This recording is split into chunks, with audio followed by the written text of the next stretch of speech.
Hello, welcome to Beyond Sunday. I'm Pastor Aaron Maroney, and today I'm joined by Brenda, who has lived a life through acts of God. You are going to find hope and inspiration through her story, so listen in. Well, Brenda, thank you so much for joining us on Beyond Sunday today.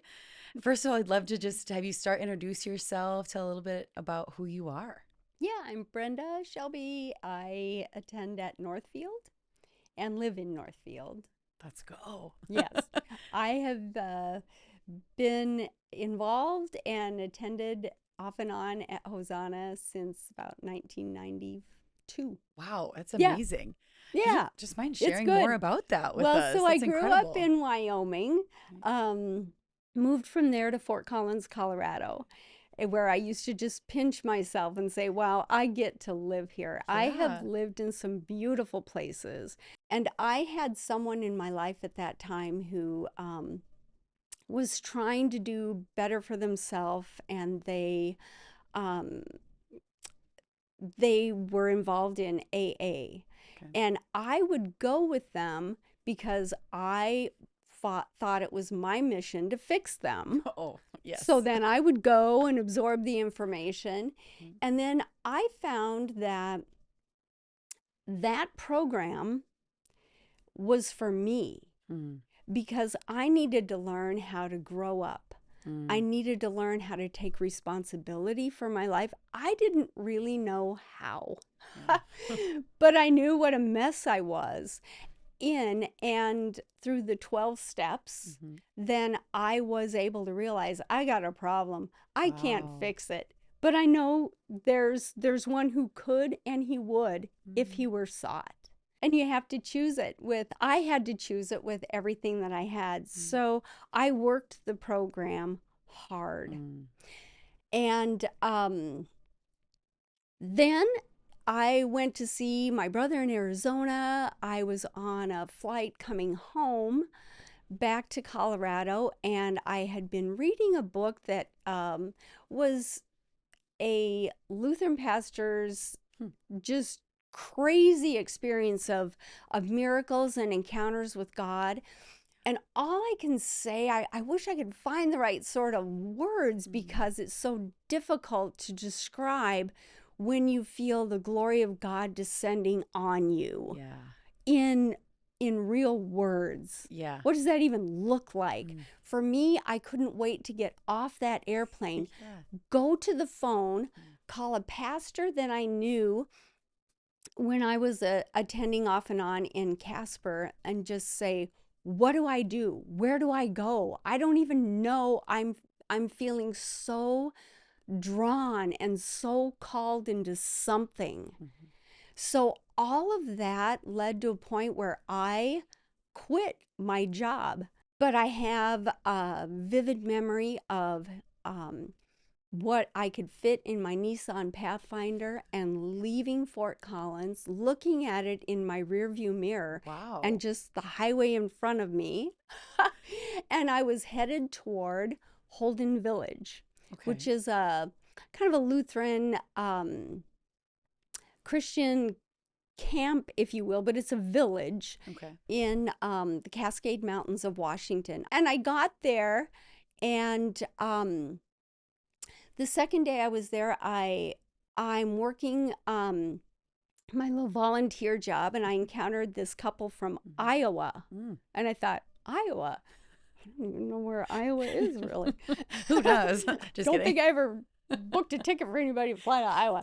Anyway, but but they were lovely, and they spoke to me so Mm. intensely yet very excited, where when I asked them, so what are you guys doing? Mhm. What are you doing after you leave Holden? And they said, we're going to go to Minnesota, and we are going to participate in tent maker youth ministry Mm. training. You should go. It Oh. would be perfect for you. So, Mm. my 3 weeks at Holden turned into about 3 months. Okay. It was incredible. I drove myself from the San Juan Islands all the Mm. way down Highway 1 and 101 to Mm. California, over to Arizona, and back up to Wow. Colorado. And So I got back in the fall of 91, and then I came out to Minneapolis to check out tent maker training. Loved it. It was exactly where I needed to be.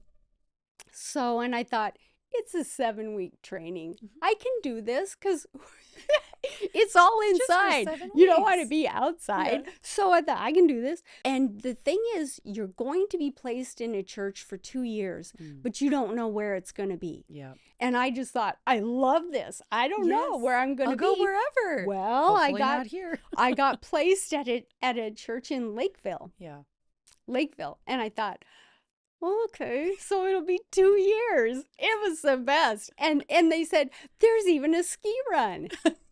So well, there has to be. How else are you going to get around? Listen, so I wind up in Lakeville. I'm there for about a month or so, and it's going so well. And I also was a little homesick when I heard of a youth minister that I hung out with her. She worked at Easter Lutheran.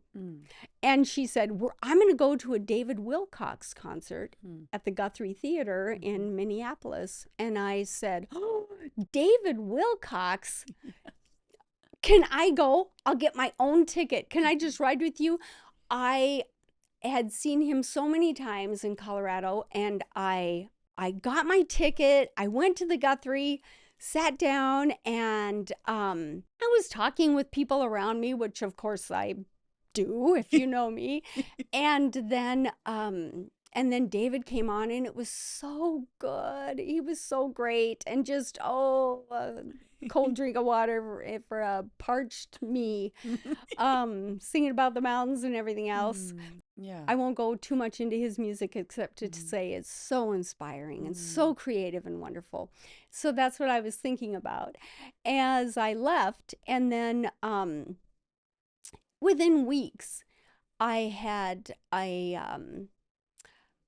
just wrapped up a high school Bible study at our youth house, and I was heading to U.S. Swim and Fitness. So I was talking with God, and I said, you know, God, I feel like I'm at a place in my life where I desire somebody special in my life. I feel like you've done such a work in me that surprisingly, Anyway, and God clearly said, it won't be long. Oh. And it's like my whole countenance changed. Yeah. Like when you realize you've forgotten your phone or something, and you're like, wait, what? You know, like, whoa, wow. Yeah. So I go in, I grab a Twin City reader, I go over to the Stairmaster. I'm going along, and the guy who was the manager there came over and was just talking to me, and I open up the Twin City reader and to a section I'd never read before or since called Encounters. And my eyes just fell on this ad, and it said, David Wilcox. Brenda, I sat next to you in row such and such, seat so and so. You're a youth director in Lakeville, and got a budding career as a guitarist. I let you get away. I'd like to see you again. Signed, Pat. And I just, went pale, and I showed the guy that I was talking to. I said, look at this ad. This is me. And he reads it, and he was like, what are the chances? I said, right? Wow, I just was, blown away. So the next day, then I went ahead and contacted the Twin City Reader, and they put us together, and Pat came to the youth house, and we rode our bikes to Northfield for our first date. Really? And some significant backstory on that is that during the time that I was really being transformed, when I hit the road, heading to Holden, and then heading to tent maker training and all of that, I I knew that if there was anything that would pull me off track, it would be a guy. I had the worst, if you want to call it luck, in terms of most relationships I was ever in ended with infidelity, just rejection, that sort of thing. And so with the feeling then that there must be something wrong with me. Right. I mean, so much so that I even considered, like, what does it take to be a nun? Maybe I should be a nun. I don't need We've all been there. any guy ever. Yeah. Ever. I had a shirt that said, if they can put one man on the moon, they can put them all up there at one time. Anyway, the last night of tent maker training is so significant. There was such a tender, wonderful guy who was attending the full course that I was on. And he came up with me to me rather awkwardly, and he said, God has a word for you. And it's this: it's okay for you to desire to have a relationship with a guy at some point. Anyway, I'm sure that was a very, sort of an awkward word for him to give to me. Yeah. Because it wasn't him. Right. He was a married fellow and all of this, but he really had the prophetic gift. And the guts to tell me. Yes. Yep. So I went back to my room and grabbed the tablet, Dare to Dream on the top, and I put down things like, has to be on board with the Lord. You know, it'd be nice if he liked music and he liked to hike, dark hair. Anyway, and I had these other things listed there and tucked it away. And if I was to bring out that list and put it next to Pat, you'd see, bingo, bingo, bingo. Wow. So many stories. Yes. So many stories. But even when walking through infertility, we had Will. I know what that trench is like to go through. After William, we had a son, Michael, who was a full-term stillborn. He was our biggest boy, and he was beautiful in every way. And when holding his lifeless body, I could feel the bottom feeder enemy coming around to try to get me to question the goodness of God. And I had a moment of, you get nothing here. You don't get my marriage. You don't get my relationships. You get out. Because I don't know much, but I know this: God is the only person who's going to get me through this. Yes. And then later we had David. And David, awesome, our little rainbow.